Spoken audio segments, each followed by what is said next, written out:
Hello dear students, मैं सुनील मौर्य अपने YouTube channel RSS institute में। तो आज बच्चे क्लास 12 मैथमेटिक्स में हम 3D में आगे डिस्कस करेंगे। लास्ट वीडियो लेक्चर में हमने कोसाइन के बारे में डिस्कस किया था कि कोसाइन हमारा क्या होता है। ठीक है, मतलब डायरेक्शन कोसाइन के बारे में हमने समझा था। आज हमारा जो टॉपिक है वो डायरेक्शन रेशियोज का टॉपिक है। हमें समझना है कि डायरेक्शन रेशियोज हमारा क्या होता है। ठीक है, तो उम्मीद है नेक्स्ट वीडियो आपने लास्ट वीडियो लेक्चर देखा होगा। ठीक है, आज हमें आगे नेक्स्ट वीडियो में बात करना है कि डायरेक्शन रेशियो क्या है। ठीक है, चलो देखते हैं। हमारा जो आज का टॉपिक है डायरेक्शन रेशियो है।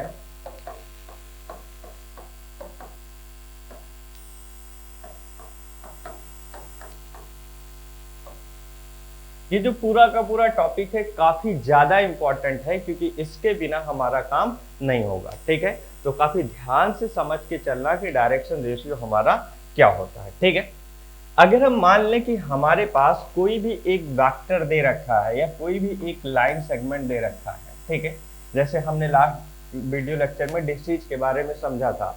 तो अगर मैं मान लूं कि हमें इसका जो डिसीज दे रखा है, अगर डिसीज हमें क्या दे रखा है L, M, N। ठीक है, L, M, N।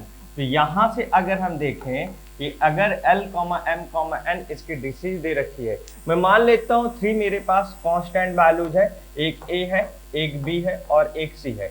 अगर हमारे पास 3 कांस्टेंट वैल्यूज है, एक A है, एक B है और एक C है, तो जो डायरेक्शन रेशियो डिसीज जो होगा, जनरली अगर यहां से देखोगे तो डिसीज हमारे पास क्या होगा, डिसीज अगर हम देखेंगे तो डिसीज किसके प्रोपोर्शनल होगा, डीआरएस के क्या होगा, प्रोपोर्शनल होगा। डिसीज जो होगा वो किसके प्रोपोर्शनल होगा, डीआरएस के प्रोपोर्शनल होगा। कैसे बात को समझना, मतलब अगर हम मान लेते हैं इस लाइन एबीसी को देख, अगर ये 3 अननोन कांस्टेंट एबीसी के बारे में समझें तो डिसीज हमने कितना ले रखा है, एल, एम और एन। तो यहां से अगर आप समझोगे तो एल हमारे पास किसके प्रोपोर्शनल है, ए के प्रोपोर्शनल है। अगर m देखेंगे तो m किसके प्रोपोर्शनल होगा, अगर देखेंगे तो हमारे पास b के प्रोपोर्शनल होगा।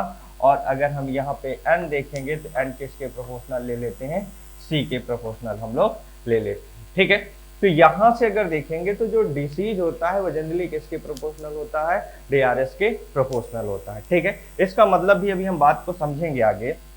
जैसे अगर यहाँ से देखें तो हमें, जैसे मान लेते हैं कोई भी हमारे पास एक लाइन है।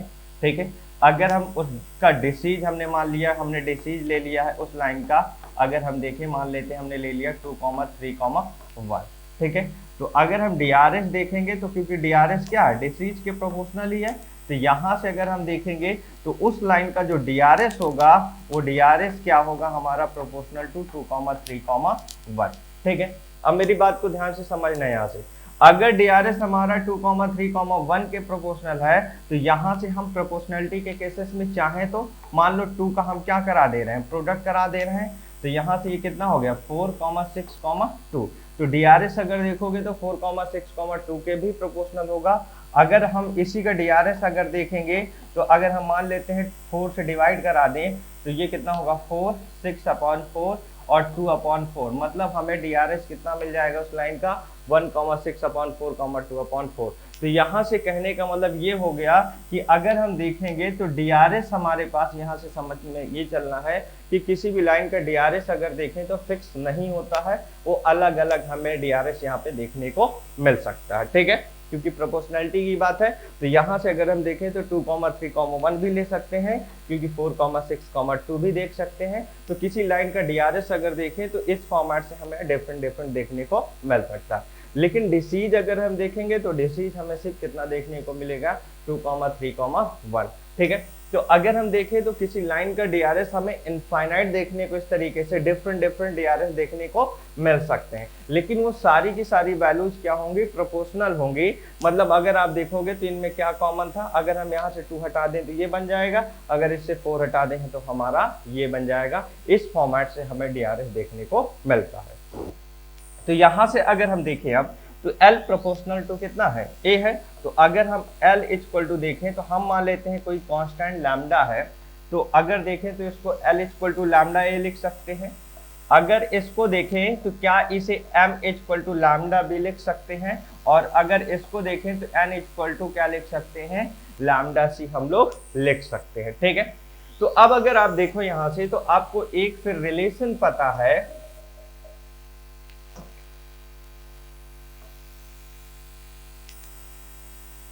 अगर आप यहां से देखो तो आपको एक रिलेशन पता है। वो रिलेशन क्या है, ध्यान से समझना। आपने क्या पढ़ रखा है कि अगर देखें तो L square plus M square plus N square equal to कितना है, 1 हमें पता है। तो यहां से अगर हम देखेंगे तो लैम्डा ए का स्क्वायर प्लस लैम्डा बी का स्क्वायर प्लस लैम्डा सी का स्क्वायर इक्वल टू कितना हो गया, 1 हो गया। तो यहां से अगर देखें तो lambda square A square plus lambda square B square plus lambda square C square equal to कितना हो गया, 1। तो यहाँ से लैम्डा स्क्वायर इक्वल टू कितना बनेगा, A square plus B square plus C square equal to कितना हो गया, 1। तो यहाँ से लैम्डा स्क्वायर इक्वल टू कितना बनेगा, 1 upon A square plus B square plus C square. ठीक है, मतलब यहाँ से अगर हम देखें तो लैम्डा की वैल्यू हमें कितना बनेगा, plus minus 1 upon under root A square plus B square plus C square हमें देखने को मिलेगा। ये हमें किसकी वैल्यू मिल गई, लैम्डा की वैल्यू मिल गई। अगर ये लैम्डा की वैल्यू हमें देखने को मिल गई तो यहाँ से अगर हम थोड़ा सा बात को और समझें तो आपको एक बात और देखने को मिलेगा, उसे ध्यान से समझना। यहाँ से क्या आपको देखने को मिल रहा है, अगर हम देखें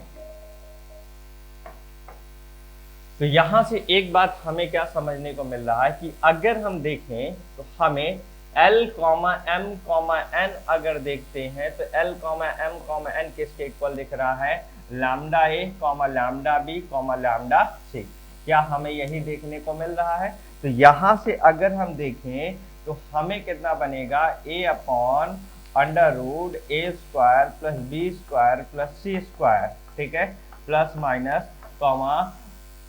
minus B upon under root A square plus B square plus C square, plus minus C upon under root A square plus B square plus C square. ये हमें देखने को मिल रहा है। तो यहां से अगर हमें किसी लाइन का डीआरएस हमने क्या मान रखा है, अगर ए बी और सी मान रखा है, देन उस केस में उस लाइन का डिसीज हमें क्या देखने को मिलेगा, हमें डिसीज ये देखने को मिलेगा। तो यहां से आपको एक बात दिमाग में बैठा के चलना है कि अगर हम देखें तो हमने अभी यहाँ पे क्या सीखा कि किसी लाइन का अगर हम डीआरएस देखें तो किसी लाइन का डीआरएस हमें क्या मिलेगा, एक ना होके डिफरेंट करके डीआरएस मिल सकते हैं। बिकॉज डीआरएस क्या होगा, लाइन का प्रोपोर्शनल होता है, लेकिन डिसीज अगर देखेंगे तो डिसीज हमें एक यूनिक फिक्स डिसीज देखने को यहाँ पे मिलती है। ठीक है, तो ये फार्मूला आपको दिमाग में बैठा के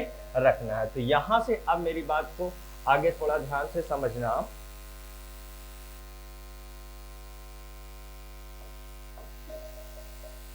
तो यहां से अगर हम देखें तो हमें क्या समझ के चलना है कि अगर मेरे पास कोई भी एक लाइन सेगमेंट दे रखी है या कोई भी वेक्टर क्वांटिटीज दे रखी है, मान लेता हूं ये मेरे पास एक लाइन सेगमेंट है, अगर इसका डीआरएस मैंने क्या ले लिया है, डीआरएस मैंने मान लिया है ये किसके प्रोपोर्शनल है, ए बी सी के प्रोपोर्शनल है। किसके प्रोपोर्शनल है, ए बी सी के प्रोपोर्शनल है। तो अगर इसका डिसीज हम देखेंगे, क्या देखेंगे, डिसीज अगर देखेंगे तो डिसीज हमें क्या देखने को मिलेगा, A upon under root A square plus B square plus C square, B upon under root A square plus B square plus C square, C upon under root A square plus B square plus C square हमें देखने को मिलेगा। इतनी बात आपको दिमाग में बैठा के चलना है। ठीक है, कि अगर डीआरएस ये है तो डिसीज हमें क्या बनेगा, ये डिसीज हमको देखने को मिलेगा। तो उम्मीद है ये बात आपने समझ लिया होगा। ठीक है, चलो अब कुछ बात और हम यहाँ ध्यान से समझते हैं। पहले एक छोटा सा एग्जांपल जैसे समझ लो। यहां से अगर जैसे मान लेते हैं हमें किसी लाइन का डीआरएस क्या दे रखा है, डीआरएस कह रहा है, डीआरएस प्रोपोर्शनल है 1, 2, 3 के। डीआरएस किसके प्रोपोर्शनल है, 1, 2, 3 के। ठीक है, 1,2,3 के। तो अगर हम उस लाइन सेगमेंट का डिसीज देखेंगे तो डिसीज कितना हो जाएगा, हमें 1/√, प्लस माइनस ले सकते हैं, कोई दिक्कत नहीं। 1/√, कितना होगा 1² plus 2² plus 3² comma plus minus 2 कितना होगा √1² प्लस 2² प्लस 3², ठीक है, कॉमा प्लस माइनस 3/√, कितना होगा 1² प्लस 2² प्लस 3², ये बनेगा। तो यहाँ से अगर हम देखें तो कितना होगा हमारे पास 1 कितना हो गया 1 प्लस माइनस कितना हो गया 4, 2² तो 4, 3, 9, 9 4 कितना 13, 14 √14 comma plus minus 2/√14 comma plus minus 3/√14। ये बात आपको समझ के चलना, ठीक है। ये कितना बनेगा 40। ये इस तरीके से बातें आपको समझ के चलना होगा। क्लियर हो गया होगा, ठीक है। आगे बात हम समझते हैं।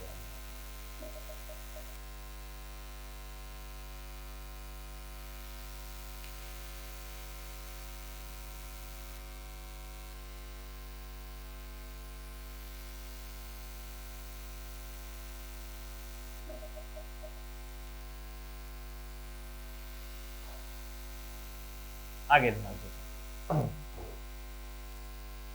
अगर हम मान लें, अब यहाँ से कुछ बातें आपको एज ए कॉन्सेप्ट और चीजों को समझ के चलना है।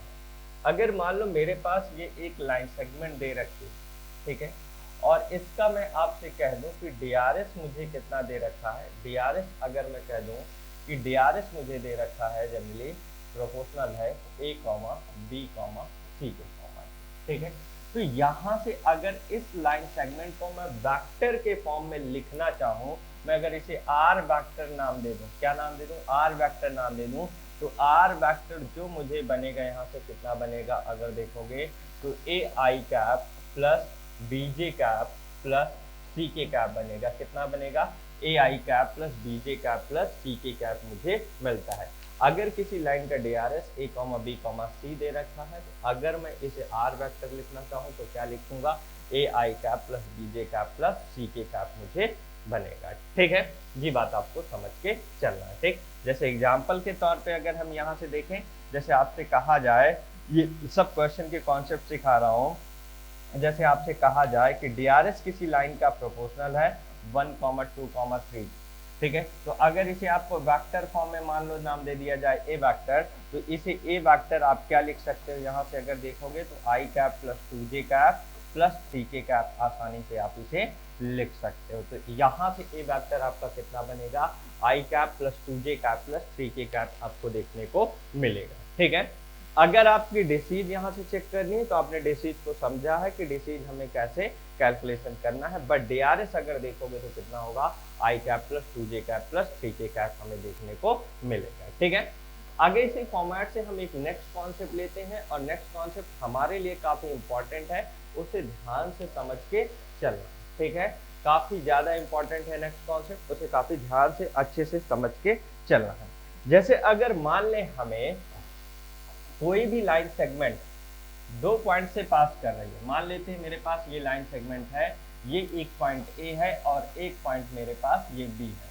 अगर A पॉइंट का कोऑर्डिनेट मैंने ले लिया x1, y1, z1, और B पॉइंट का कोऑर्डिनेट मैंने ले लिया x2, y2, z2, ठीक है। तो अगर मुझे ये देखना है कि इस लाइन सेगमेंट का DRS क्या होगा, ठीक है, तो अब ध्यान से समझ के चलना। अगर इस लाइन सेगमेंट का DRS देखें, क्या देखें, DRS देखें, तो DRS हमें क्या मिलेगा। अभी जस्ट मैंने आपको पढ़ाया कि जनरली अगर देखें तो हम इस लाइन सेगमेंट को इस तरीके से समझ लो, अगर मैं इसका vector position vector A vector ले लूं और इसका पोजीशन वेक्टर B वेक्टर ले लूं, ठीक है। अभी जस्ट मैंने आपको सिखाया है, ध्यान से समझना यहाँ से। तो मुझे ये बताओ यहाँ से AB वेक्टर कितना बनेगा, क्या AB vector B vector minus A vector बनेगा। आप इतनी बात समझ चुके होंगे, आपने वेक्टर पढ़ा होगा कि यहाँ से B वेक्टर अगर देखेंगे तो x2 I cap plus y2 j cap और प्लस z2 k कैप आपको मिलेगा। और यहाँ से अगर आप A वेक्टर देखोगे तो A वेक्टर कितना होगा, x1 I cap plus y1 j cap plus Z2 के कैप आपको बनेगा, यही बनेगा, सॉरी x1 y1 Z1 के कैप आपको मिलेगा। तो अगर आप यहां से ध्यान से समझो बातों को, तो मुझे ये बताओ बी वेक्टर के प्लेस में कितना है, x2 i cap plus y2 j cap plus Z2 k cap, और माइनस यहां से अगर देखें तो x1 i cap plus y1 j cap plus Z1 k cap, यही बनेगा। तो यहां से अगर हम देखें तो कितना हो गया, x2 minus x1 i cap plus y2 minus y1 j cap plus Z2 minus Z1 के कैप, Z2 माइनस Z1 के कैप, ये आपको मिल गया। ये क्या मिला, ए बी वैक्टर। जस्ट अभी बताओ, मैंने आपको बताया कि अगर किसी भी लाइन का डीआरएस एबीसी दे रखा है तो उसे वेक्टर फॉर्म में आसानी से लिख सकते हो, A I cap plus B J cap plus C K cap लिख सकते हो। तो मुझे ये बताओ, अगर देखें तो ये वाला हमें किसको रिप्रेजेंट कर रहा है, क्या डीआरएस को रिप्रेजेंट कर रहा है। तो यहां से अगर हम इस लाइन का डीआरएस समझें तो इस लाइन का डीआरएस मुझे कितना बनेगा, अगर देखें तो इस लाइन का डीआरएस आप आसानी से लिख सकते हो कि हमें इस लाइन का डीआरएस कितना बनेगा। यहां से अगर देखें तो हमें डीआरएस क्या मिलेगा, DRs of A B line segment, DRs अगर देखें डीआरएस ऑफ ए बी किसके प्रोपोर्शनल होगा, क्या x2 minus x1 y2 minus y1 Z2 minus Z1 के प्रोपोर्शनल होगा कि नहीं। मुझे ये बताओ, अगर ए बी का डीआरएस देखें तो x2 minus y1 x1 y2 minus y1 Z2 minus Z1 के प्रोपोर्शनल होगा कि नहीं। क्लियर हो गया होगा बच्चे। तो अगर कोई भी लाइन सेगमेंट किन्हीं दो पॉइंट से पास करती है तो उनका डीआरएस आप आसानी से लिख सकते हो। अगर डीआरएस लिख लिया तो क्या हम डेसीज भी आसानी से लिख सकते हैं, कोई बड़ी बात तो है नहीं। चलो ठीक है, अब हम एक बेसिक क्वेश्चन यहाँ से देखते हैं। अब यहाँ से एक बेसिक क्वेश्चन ध्यान से समझना। जैसे एग्जाम्पल आपसे दे दिया जाएगा, आपसे कहा क्या गया कि एक पॉइंट ए है जिसका कोऑर्डिनेट 1, 2, 3 है, और एक पॉइंट बी है आपका, इसका कोऑर्डिनेट 2, -3, 1 दे रखा है। ठीक है, अगर अब इस लाइन सेगमेंट का मुझे क्या चाहिए, डीआरएस देखना है। क्या देखना है, डीआरएस देखना है। तो डीआरएस किसके प्रोपोर्शनल होगा। अगर यहां से देखें तो 2 -1 के, 2 -1 के, कॉमा -3 -2 के, कॉमा कितना हो गया 1 -3 के, कितना हो गया 1 -3 के। ठीक है, तो यहां से अगर हम प्रोपोर्शनलिटी देखें तो कितना होगा 2 -1, तो कितना बन गया बच्चे 1, और -3 -5, और कितना हो गया -2। ये हमें इस लाइन सेगमेंट का क्या हो गया, डीआरएस मिल गया। ठीक है, अगर यहीं पे आपसे इसका डीआरएस के अलावा आपसे ये पूछा जाए, जनरली अगर हम देखें, अगर हमसे इसका डिसीज पूछा जाता है, इस लाइन सेगमेंट का डिसीज आपसे पूछा जाता, तो मुझे ये बताओ डिसीज हमें कितना हो जाएगा। यहाँ से अगर देखें डीआरएस पता है तो डिसीज भी पता चल जाएगा, कितना बनेगा 1 अपॉन, डिसीज अगर देखें तो 1 अपॉन अंडर रूट, कितना होगा 1 स्क्वायर 5 स्क्वायर 2 स्क्वायर, तो 125 और 4 अंडर रूट 30 होगा कि नहीं। 5 का स्क्वायर -5 का स्क्वायर कितना बनेगा, यहाँ से अगर देखें 25 -2 4 बनेगा, और वो 1, तो कितना 25 + 4 29, और 1 30, कॉमा कितना होगा -5 upon under root 30, comma -2 upon under root 30, यही बनेगा। ठीक है, ये हमें समझ के चलना, 1 upon under root 30, comma -5 upon under root 30, comma -2 upon under root 30, ये हमें क्या मिल गया, जनरली इस लाइन सेगमेंट का डिसीज मिल गया। ठीक है, चलो और एग्जांपल हम यहाँ से समझते हैं। ये एकदम रट जाना चाहिए दिमाग में यार, क्योंकि हमारे लिए क्वेश्चन अगर 3D के समझने हैं तो सबसे ज्यादा इंपॉर्टेंट कॉन्सेप्ट है। जैसे मैंने क्या कहा, any line are passing through, जैसे लैंग्वेज भी आप देखना चाहो तो इसको देख लो, इस तरीके से आपसे पूछा जाएगा, find the DRS of line joining points A, t, 2, -1 and B 1, 2, 3, and also find and also find the disease of this line। ये आपसे लैंग्वेज कहेगा, ठीक है।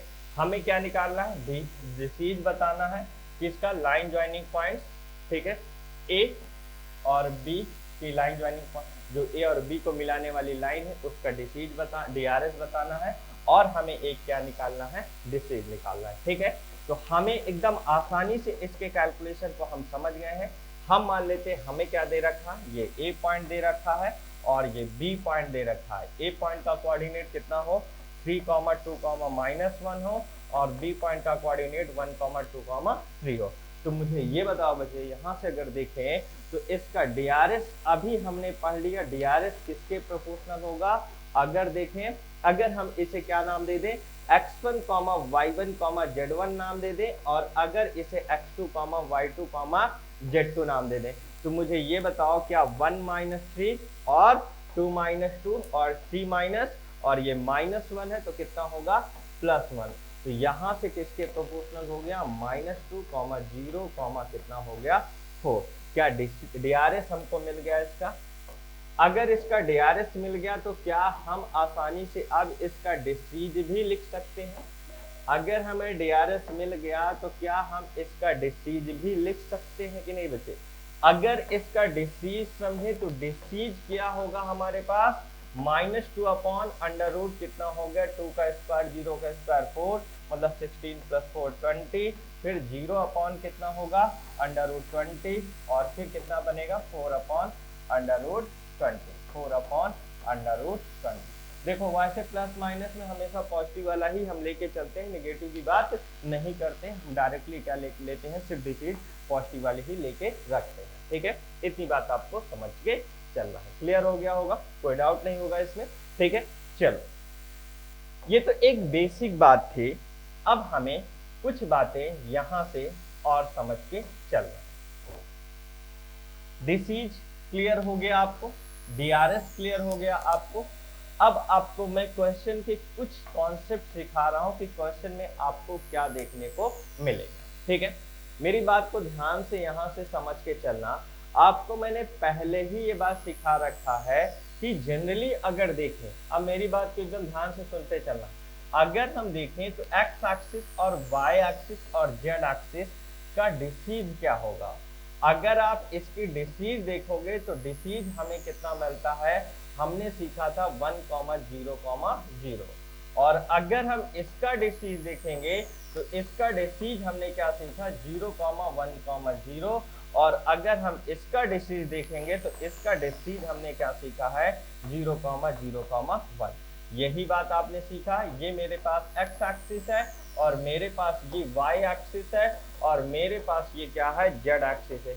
यही मेरे पास डिसीज है, ठीक है, x, y और z एक्सिस। ध्यान से समझो, यहाँ से मैंने आपको एक बात साफ साफ क्या कहा कि डिसीज जो होता है जनरली प्रोपोर्शनल होता है DRS के, या ये कह दो कि DRS जो होता है डिसीज के प्रोपोर्शनल होता है। दोनों बात हमारी एक ही है। तो यहाँ से अगर हम देखें, अब जो बात मैं समझाने जा रहा हूँ इसका मतलब ये हुआ कि अगर हम देखें तो इसका मतलब ये हुआ कि x एक्सिस की डिसीज, अगर x एक्सिस की DRS अगर देखें तो DRS ऑफ x एक्सिस अगर देखें तो यहां से क्या होगा, हमारे पास प्रोपोर्शनल होगा 1, 0, 0 के। किसके प्रोपोर्शनल होगा, 1, 0, 0 के, ठीक है। अगर इसी फॉर्मेट से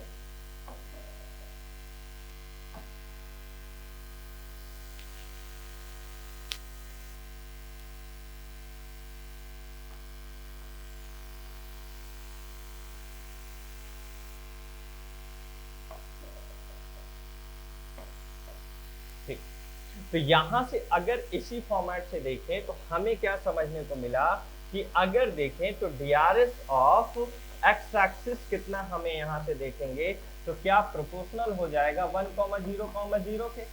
अगर इसी फॉर्मेट से एक बात और समझें तो क्या DRS ऑफ y एक्सिस अगर समझें तो ये भी कितना हो जाएगा, यहाँ से अगर देखें तो हमें कितना मिल जाएगा, 0, 1, 0। और अगर इसी फॉर्मेट से देखें तो डीआरएस ऑफ जेड एक्सिस हमें कितना बनेगा यहाँ से अगर समझें तो 0,0,1। तो कहने का सेंस, अब मेरी बात को ध्यान से समझना, किसी भी लाइन का अगर डिसीज दे रखा है तो वो डीआरएस बन जाएगा, because DRs is proportional to DCs. But अगर किसी लाइन का डीआरएस दे रखा है और डिसीज हमें निकालना हो तो आप उसका फार्मूला सीख चुके हो कि उसका डिसीज किस तरीके से कैलकुलेशन करना है। क्लियर हो गया होगा। ये सारे कॉन्सेप्ट हैं क्वेश्चन को समझने का। आपको हर एक बात क्वेश्चन को समझने के लिए ये चीजें सीखनी पड़ेंगी। ठीक है, चलो अब हम अगर देखें तो आपको मैंने 2 पॉइंट से पास करने वाली लाइन भी सिखाई दिया है। ठीक है, कि 2 पॉइंट से पास करने वाली लाइन का डीआरएस क्या होगा और डिसीज क्या होगा। इसके पहले फिर हम लोगों ने इसका फॉर्मूले का डेरिवेशन कर लिया है। अब हम थोड़ा सा आगे बातों को समझते हैं। ठीक है, चलो अब यहां से हमें एक कॉन्सेप्ट और समझ के चलें। क्या है, ध्यान से आपने वेक्टर में पढ़ा होगा कि अगर मेरे पास कोई भी दो वेक्टर है, एक ए वेक्टर है और एक मेरे पास बी वेक्टर है, तो इसके बीच अगर एंगल थीटा है, ठीक है, तो आपने क्या पढ़ा है कि जनरली अगर देखें तो A vector dot B vector equal to mod of A vector mod of B vector और कॉस थीटा। यहां पे आप ये बात समझ के चलते हो कि ये कैसी क्वांटिटी है, एक स्केलर क्वांटिटी है। स्केलर क्वांटिटी होने की वजह से इस प्रोडक्ट को हम लोग जनरली क्या बोलते हैं, इसलिए इस प्रोडक्ट को हम लोग स्केलर प्रोडक्ट बोलते हैं। क्या बोलते हैं, स्केलर प्रोडक्ट बोलते हैं। ये बात आपने वेक्टर में सीखा था। ठीक है, कि अगर एक वेक्टर ए वेक्टर है एंड बी वेक्टर, एक गिवन वेक्टर बी वेक्टर है, if both vectors make angle theta then the angle between these two vectors will be, यहां से एंगल अगर देखेंगे तो cos थीटा इक्वल टू कितना बनेगा, अगर देखें तो A vector dot B vector upon mod of A vector and mod of B vector. ये आपको यहां से फॉर्मूला दिमाग में बैठा के चलना है कि अगर दो हमें जनरली दे रखा है, एक वेक्टर ए वेक्टर दे रखा है और एक बी वेक्टर दे रखा है, तो अगर इनके बीच एंगल थीटा है देन हमें cos थीटा किसके इक्वल होगा, A vector dot B vector upon mod of A vector mod of B vector. ठीक है, अब कहानी हम लोग यहां से समझते हैं। आप हेडिंग लगा लो, angle between two vector, angle between two line. ठीक है, अभी हम लाइन में ये बात डिस्कस करेंगे, यहीं पे मैं थोड़ा सा समझा दे रहा हूं। Angle between two line if DRs are given. ठीक है, अगर दो लाइन का डीआरएस गिवन है तब हमें जनरली उन दोनों लाइन के बीच एंगल क्या होगा। बात को ध्यान से समझो। मान लेता हूं मेरे पास ये दो लाइन है, एक लाइन L1 है, एक लाइन L1 है और एक लाइन L2 है। If both lines make angle theta, दोनों लाइन क्या बना रहे हैं, एंगल थीटा बना रहे हैं। मैं मान लेता हूं इस लाइन का जो डीआरएस है मेरे पास, DRS is proportional to the A1, B1, C1। इसके प्रोपोर्शनल है A1, B1, C1 के। और मैं मान ले रहा हूं कि इसका डीआरएस किसके प्रोपोर्शनल है, अगर देखें तो A2, B2, C2 के प्रोपोर्शनल है। ठीक है, किसके प्रोपोर्शनल है, A2, B2, C2 के प्रोपोर्शनल है। तो मुझे ये बताओ यहां से, अगर मैं इसे वेक्टर फॉर्म में लिख लूं, इसे मैं ए वेक्टर नाम दे दूं और इसे मैं इस लाइन का बी वेक्टर ले लूं, ठीक है, वेक्टर फॉर्म में लिख लूं, तो ये मुझे बताओ यहां से, अभी लाइन का वेक्टर इक्वेशन हम समझेंगे, लेकिन यहां से एक बेसिक बात को हम समझ सकते हैं। तो अगर हम यहां से देखें तो ए वेक्टर अगर देखें तो कितना है, A1 I cap plus B1 J cap plus C1 K cap. और यहां से बी वेक्टर अगर समझें तो बी वेक्टर कितना होगा, A2 I cap plus B2 J cap plus C2 K cap. क्या यही हमको बनेगा, बात समझ पा रहे होंगे। अगर यहां से ये हमें मिलेगा तो इसका मतलब यहां से अगर हम देखें, अब कुछ चीजें ध्यान से यहां से समझते हुए चलना। ठीक है, अगर अब हम यहां से बातों को समझें तो हमारा क्या बनेगा, अब ध्यान से सुनना। अगर हमें ए वेक्टर मिल गया, A1 I cap plus B1 J cap plus C1 K cap, और बी वेक्टर हमें मिल गया A2i cap plus B2j cap plus C2k cap. तो मुझे ये बताओ cos थीटा अगर देखें तो cos थीटा कितना बनेगा, a vector dot b vector upon mod of a vector mod of b vector, यही बनेगा।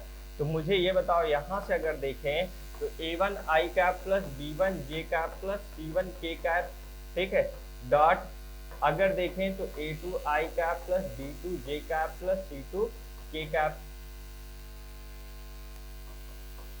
b2j cap plus c2k cap upon इसका मैग्नीट्यूड कितना बनेगा यहाँ से a1 square plus b1 square plus c1 square और under root a2 square plus b2 square plus c2 square. ये बात आपको समझ के चलो।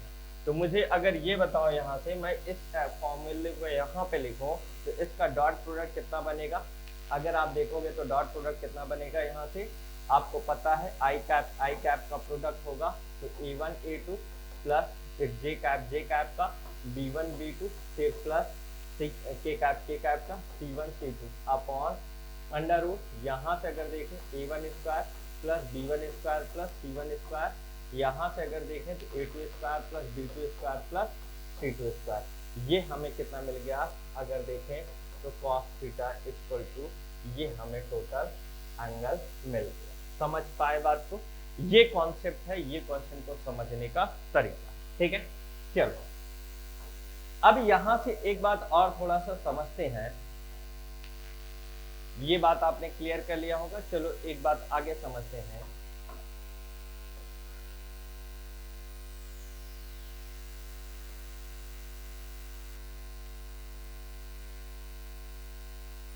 ये फार्मूला मेरे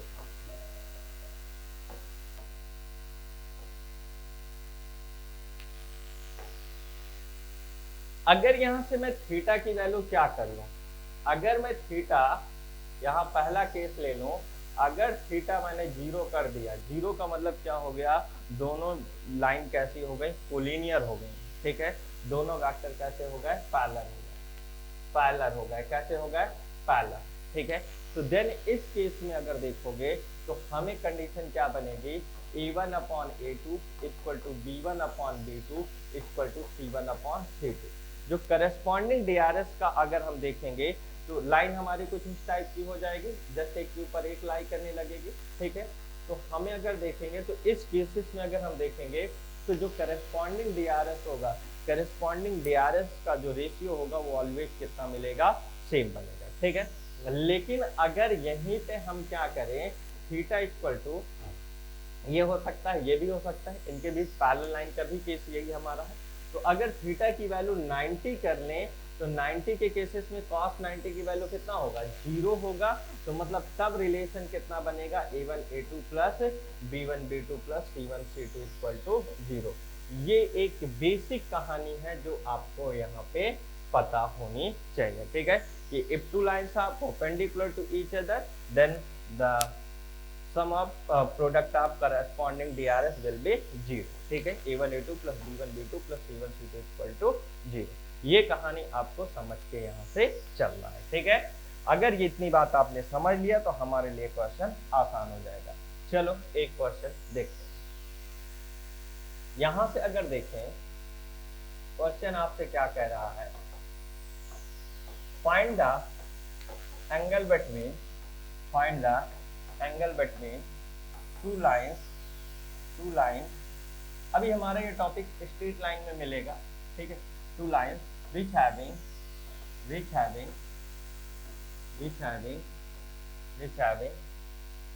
DRS 1, 3, 2 and 2, 3, 1 respectively, ठीक है।